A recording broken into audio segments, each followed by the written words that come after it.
அண்ணா, அந்த வீடியோ மட்டும் போற்றாதீங்கண்ணா. மீடியாக்களிடம் கெஞ்சிய விஜய். இதெல்லாம் தேவையா?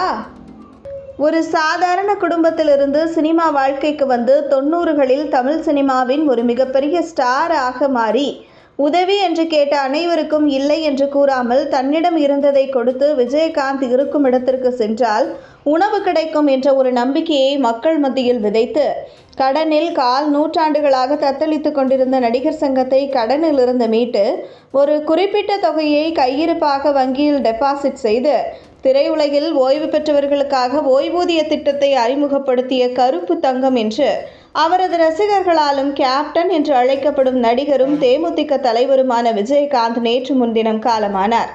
இதனையடுத்து நேற்றைய தினத்திலிருந்தே சமூக வலைதளத்தில் விஜயகாந்த் புகைப்படங்களும் விஜயகாந்தின் வீடியோக்களுமே ஆட்கொண்டுள்ளது. சினிமாவில் இதுவரை யாரிடமும் எந்த ஒரு பகைமையும் வாங்காத ஒரு நல்ல மனிதர் என்றால் அவர் கேப்டன் என்று திரையுலக பிரபலங்கள் ஒவ்வொருவரும் கேப்டனை புகழ்ந்து பேசி கண்ணீரில் மூழ்கி வருகின்றனர். ஆரம்ப காலத்தில் விஜயகாந்த் பல உதவிகளை செய்து ஆரம்ப கால நடிகர்களை தூக்கி நிறுத்தி உள்ளார். அந்த வரிசையில் நடிகர் விஜயகாந்தால் முன்னுக்கு கொண்டு வரப்பட்டவர். தனது முதல் படத்திலேயே பெரும் தோல்வியை சந்தித்த விஜய்க்கு ஆறுதல் கூறி விஜயின் இரண்டாவது படமான செந்தூர பாண்டி படத்தில் தானே முக்கிய கதாபாத்திரத்தில் நடித்து அதற்கு எந்த ஒரு பணமும் வாங்காமல் மக்கள் மத்தியில் விஜய் என்று புதிய நடிகரை அறிமுகப்படுத்தி அதிக வசூலை பெறச் செய்தவர் விஜயகாந்த். அதற்கு பிறகே விஜய்க்கு வந்த பட வாய்ப்புகளும் அதில் அவர் நடித்து கிடைத்த விருதுகளும் படங்களும் ஏராளம்.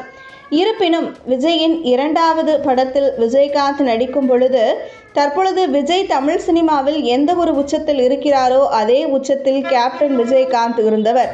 அந்த சமயத்தில் அவர் விஜய்க்கு இது போன்ற உதவியை செய்ய வேண்டும் என்ற கட்டாயமே இல்லை. ஆனால் விஜயுடன் நடித்து அவரின் நடிப்பில் ஒரு வேகத்தை கொண்டு வந்தார். முற்றிலும் கூறப்போனால் விஜயின் திரை வாழ்க்கைக்கு மிகவும் உதவியவர் விஜயகாந்த். அப்படி இருக்கும் பொழுது விஜயகாந்தின் உடல்நிலை பாதிப்பில் இருக்கும் பொழுது அவர் மருத்துவமனையில் சிகிச்சை பெறும் பொழுதும் சிகிச்சை முடிந்து வீட்டிற்கு திரும்பிய போதும் ஏன் விஜய் அவரை பார்க்கவே இல்லை? சமீபத்தில் கூட விஜய் தனது மக்கள் இயக்க பொதுச் செயலாளர் மருத்துவமனையில் அனுமதிக்கப்பட்டிருக்கும் போது ஓடி சென்று பார்த்த விஜய்க்கு விஜயகாந்தை மட்டும் ஏன் பார்க்க தோன்றவில்லை என்று விஜயகாந்தின் ரசிகர்கள் தொண்டர்கள் விஜய் மீது கடும் கோபத்திலும் கொந்தளிப்பிலும் இருந்தனர்.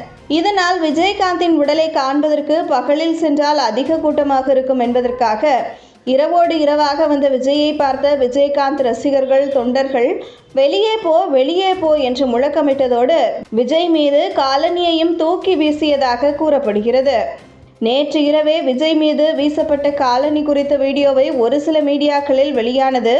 ஆனால் விஜய் தரப்பில் இந்த வீடியோவை பகிர வேண்டாம் என கூறியுள்ளனர். இருப்பினும் இந்த வீடியோ மெதுவாக வெளியில் வந்துவிட்டது. தற்போது அந்த வீடியோ சமூக வலைதளங்களில் வைரலாக பரவுகிறது.